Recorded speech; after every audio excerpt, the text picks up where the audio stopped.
مدینے میں کئی محلے تھے، بنو نذیر تھا، الگ الگ قبیلے تھے، اور اسلمی بھی ایک قبیلہ ہے۔ وہ قبیلے ایک محلے کے رہنے والے رسول پاک علیہ السلام کی خدمت میں حاضر ہوئے، اور معزز بزرگوں، ہمارے آقا علیہ السلام وہ نہیں تھے کہ جب کسی کی برائی سامنے آئے تو اس کو کان لگا کر سنے اور اس کا چرچا کریں اور لوگوں میں کہیں کہ فلاں نے یہ کیا۔ آپ آقا علیہ السلام بڑے عیبوں کو چھپانے والے تھے، وہ عیبوں کو چھپانے والے تھے آقا۔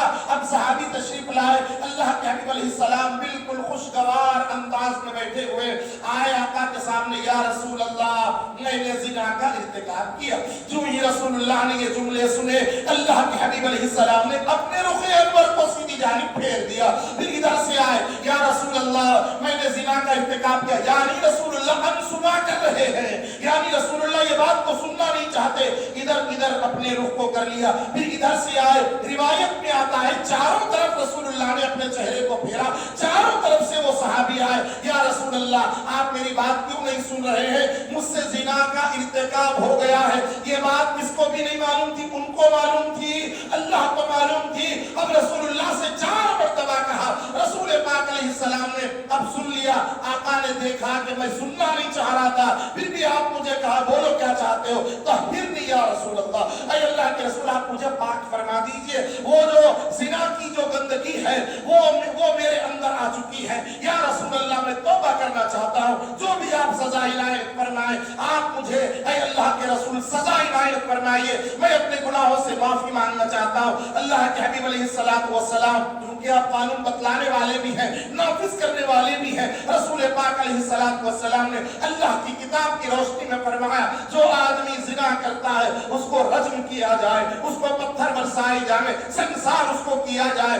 آج بھی اسلامی مملکت کے اندر یہ قانون موجود ہے، چلے جائیے یمن میں، چلے جائیے دمام میں، ریاض میں، کئی اسلامی ممالک میں آج بھی جو ہے اس طریقے کی سزا ہے۔ جب ہم یہ سزاؤں کو سنتے ہیں کلیجہ منہ کو آ جاتا ہے، بڑی پریشانی ہوتی ہے کہ میں پتھر مار مار کر اس کو قتل کرنا۔ ہاں میرے دوستو، اسلام کے اندر عبرت کے لیے یہ سزا رکھی گئی ہے، ایسی سزاؤں کے بارے میں سوچ کر کوئی آدمی زنا کے قریب نہ جائے، یہ عبرت کے لیے ہوا کرتا ہے۔ اسی لیے معزز بزرگوں، اللہ کے حبیب علیہ السلام نے حکم دیا اصحاب رسول کو کہ ان کو لے جاؤ فلاں میدان میں، لے جا کر ان کے اوپر سنسار کرو، ان کے اوپر پتھر برساؤ۔ پتھر برسائے گئے، کبھی پتھر سر پر لگتا، کبھی سینے پر لگتا، کبھی آنکھ پر لگتا، پتھر اتنے لگے وہ صحابی رسول تھوڑی دیر کے بعد وہ ان کا انتقال ہو گیا۔ معزز بزرگوں، مرنے والے کو یہ جو سزا پانے والے نہ کوئی کافر تھے،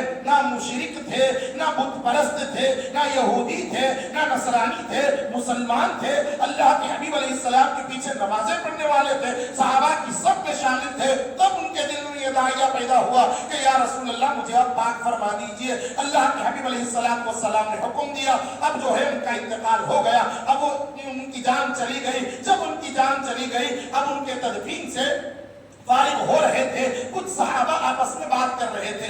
دیکھیں آپس میں صحابہ کی کیا گفتگو ہو رہی ہے۔ اب یہاں سے رسول پاک علیہ السلام کی حسن تربیت کو دیکھیے کہ اللہ کے حبیب علیہ السلام ہمیں یہ پیغام دیتے ہیں، اے لوگوں ہم گنہگار سے نفرت نہیں کرتے بلکہ اس کے گناہ سے نفرت کرتے ہیں۔ اگر گنہگار سے نفرت کرنے لگ جائیں تو توبہ کرنے کون آئے گا؟ یہ اللہ والے، یہ صوفیاء کرام آدمی کے مرض سے نفرت کرتے تھے، وہ مریض سے نفرت نہیں کرتے تھے۔ اسی لیے جب مرض سے نفرت کی جاتی ہے، ہو سکتا ہے مریض کو تھوڑی تکلیف ہو جائے، تھوڑی تکلیف تو ہوتی ہے۔ اللہ کے حبیب علیہ السلام نے سنا کہ دو صحابہ یہ کہہ رہے ہیں، ارے یہ کیسا بدبخت آدمی ہے، یہ آ کر رسول اللہ سے کہا کہ یا رسول اللہ میں نے زنا کیا، نہ کہتا تو اچھا تھا، اب اس نے کہہ دیا تو رسول اللہ نے اس کو سزا عنایت فرمائی۔ اب سزا عنایت فرمائی تو وہ کتے کی موت مرا۔ یہ لفظ کہا فرجیما رجم الکلب، یہ لفظ ہے حدیث میں